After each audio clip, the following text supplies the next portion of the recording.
everybody, welcome back to another video. Welcome if you are new. Today I'm going to be filming a reading wrap-up video. I love filming my little bookish style videos. I've been really enjoying filming them, so I wanted to do like a little May reading wrap-up and then ranking them from best to worst and how much I liked them, how much I enjoyed them, and yeah, just ranking them from worst to best because it was a bit of a mixed kind of reading month. Some were really great, some weren't. And yes, so I had really high hopes for, and then they didn't turn out to be as good as I hoped.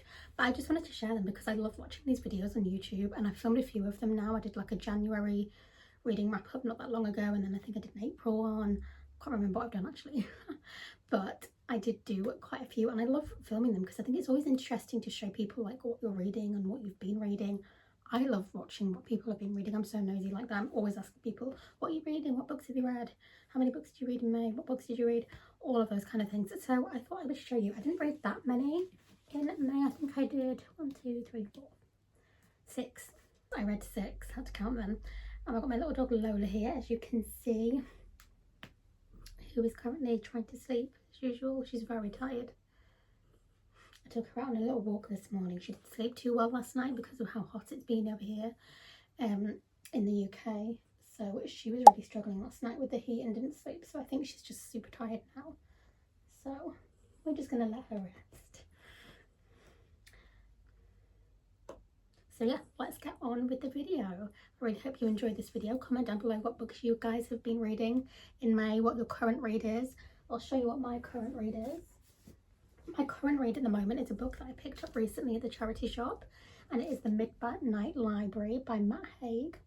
I absolutely love this book. I have read it before, but it was literally years and years ago that I read this, and then it has been sitting in my Amazon basket to rebuy it because I really wanted to read it again because I just couldn't remember anything from the book. I knew that I loved it and I knew that I really enjoyed it, but I just couldn't remember anything. So I thought, no, I definitely have to read it again. And it's been sitting in my Amazon basket, and then when I went into the charity shop the other day, they had it for £1 in hardcover. So I thought that was really good.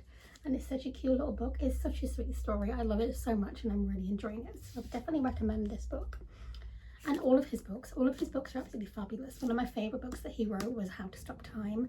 I thought that was so good. One of my favourite books ever. And again, I would read that again in a heartbeat. So I am going to be like looking at my little reading journal here just to see what I rated the books, because I always write down my ratings for the book in my little book journal if you want to know what this is what it looks like. It's got some really cute stickers on the front that I got in the mail, and then that's the back with a little fantasy thing.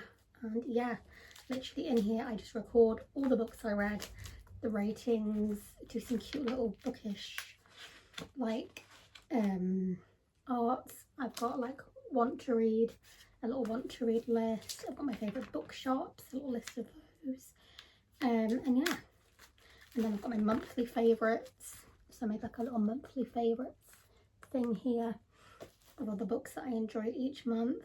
So yeah, let's just get into the book ratings now because otherwise we'll be here for ages. Okay, so let's get on with the first book that I read in May, and this was The Rights of the Starling, which is the second book in the Shield of Sparrow series. I loved the first book of this, Shield of Sparrows. I've currently got it on my shelf over there on display. I loved it. I thought it was great. It was low spice. There was no like explicit stuff in it or anything like that, which is what I look for in books, and I really enjoyed that. I think there was like one scene at the end, but it was so easily skippable that you could just literally skip that page, skip the chapter that it was in. And yeah, and I had really high hopes for the second book because I loved the first one so much.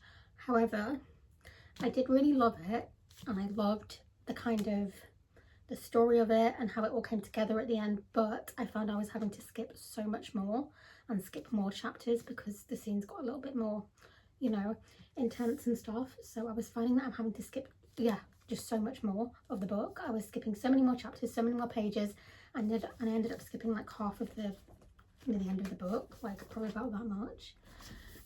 So that was the only thing for me. It just included a little bit too much spice in this one and explicit scenes, which I didn't like. I didn't want to have to skip so much, and then when I was skipping, that was a little bit out of context because I missed stuff when I was skipping. So yeah, that would be my only kind of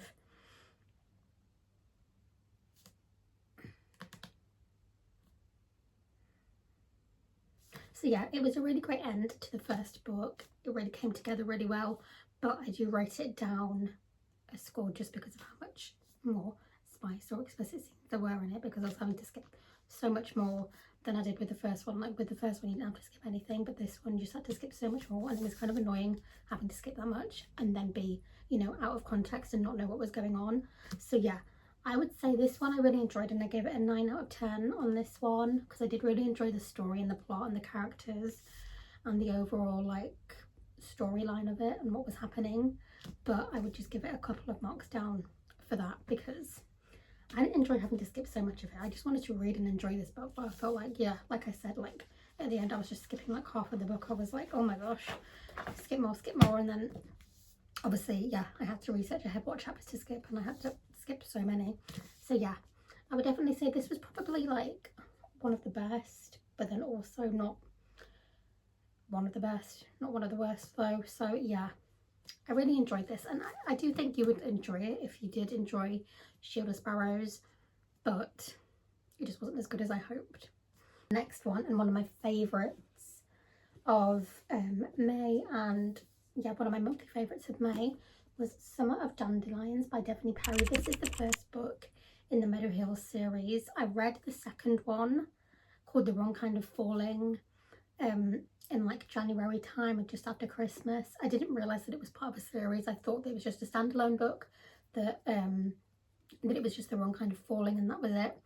But then I realised it was a series, and The Wrong Kind of Falling is actually the second book in the series, but as it says on the back here, you can actually read them as standalones, so it doesn't really matter which order you read it in. I have only just read this one and finished it. I absolutely loved this. This one was my favourite by far in the Meadow Hills series. It was such a beautiful, beautiful story. I loved the characters, the storyline, the whole plot, how it brings faith into it, because it's a Christian fiction romance. And yeah, it was just beautiful. It had a really beautiful sprinkling of faith in it, but just mixed with the most beautiful, sweet or cute storyline ever that just makes you feel so happy and joyful. And yeah, it's just so good. Like the main characters were just amazing. I fell in love with them straight away, and I was just completely hooked. It's such a beautiful book, and she's an amazing writer. Like the way she just pulls you into the characters, into the stories is just incredible. And also the faith in it and how it brings God into it and prayer and all of that. Amazing. 10 out of 10 every single time. So good. Okay, so the next book, I had very high hopes for this one. This is The Thorn Queen, and again, this is in the duology of The Rose Bargain by Sasha Painton Smith. I loved The Rose Bargain. It was absolutely incredible. Such a good book. It was basically like Bridgerton meets Fae, because it had like Fae world and people and characters in it, but then it was all like set in the Regency era and the Bridgerton kind of vibes. So good. I absolutely loved The Rose Bargain. It was so good. It ended on such a cliffhanger. So, and when I picked up this next book, this beautiful book, I had really, really high hopes for it, and I was so excited to read it, get into the story, see what happened, because it ended on such like a big cliffhanger. I was like, I need to know what happens next. So as soon as I finished the first book, which was last year, I didn't realise the next book would be coming out this year. So last year I was like, no, I need the book now. But I did wait, obviously, and here it is. But yeah, I had high hopes for it, but however, it just didn't live up to my expectations that I had for it. It was good, really, really good, and I liked the way it kind of came together again, like I said, with Rites of a Starling, but it just wasn't as good or gripping for me. I didn't feel it was very good. I didn't think the character development was great. And yeah, you know when you just have really high expectations for a book and high hopes for it, and then it just wasn't as good. So yeah, here when I've written it down, I put really enjoyed the book, just not as good as the first book. And that kind of pretty much sums it up. It just was not as good as the first book. Okay, so the next book was one that my friend let me borrow, and this is The Inheritance Games by Jennifer Lynn Barnes. I read this book again years and years and years ago, and my friend messaged me and said, would you like to borrow this book? I've just finished reading it, and I said, you know what, yeah, I will read it again, because again, I couldn't remember anything really that happened. I remembered like the overall premise of the story, and like, yeah, what happens in it, and how basically it's about this girl who hasn't got a lot of money, and then basically this millionaire writes her into his will, and she inherits everything from him, even though she doesn't know who he is. She knows nothing about him. She's not related to him in any way. She's just really having a hard time, a hard life. She's struggling to make ends meet, and then basically he leaves his entire fortune to her, and his whole family don't know why. They're trying to work out if she's like scamming them in some way, if she actually was related to their grandfather who died. And yeah, basically I remember the whole premise of the story, but I just didn't remember all the like the little details and the bits about the characters and stuff like that. So I definitely wanted to, so I was like, yeah, I definitely want to read that again because it was such a good book.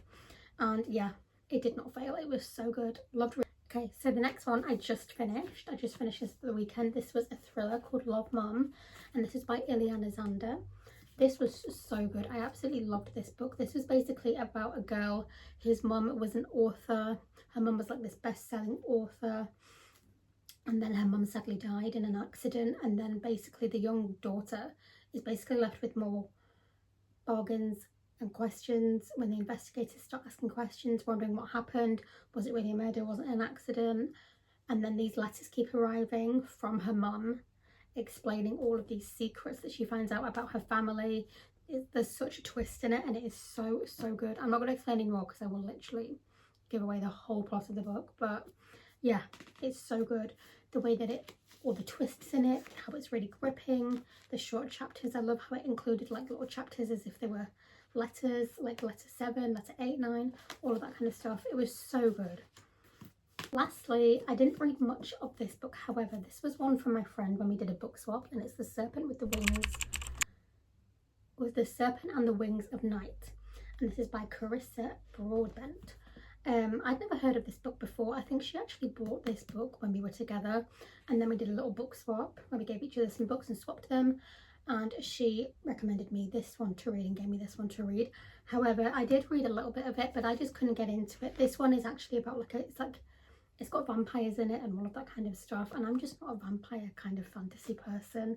It's not been something that I've always enjoyed. However, I did want to give it a go and really try it, but you know when you're just like trying to read a book and forcing yourself to read it and enjoy it, it just wasn't happening. I was like, no, I can't do it anymore.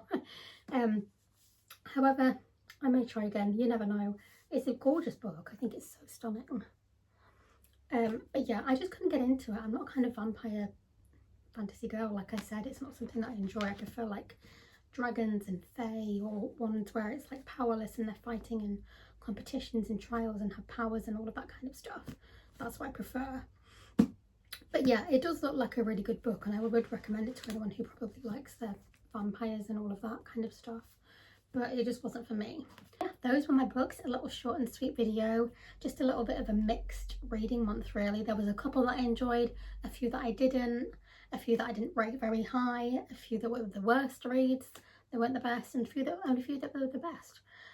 And yeah, thank you so much for watching this video. I really hope you enjoyed it. I hope I've given you some good little book recommendations. I hope you've enjoyed this video, even though some of the books weren't what I hoped and weren't the best, but that's all part of reading. You're not always going to like the books that you pick up, and that's okay. But yeah, I hope you enjoyed this video. I hope you were all well, and I hope you have a blessed week and enjoy your book that you are reading. Have an amazing week, and see you in the next video.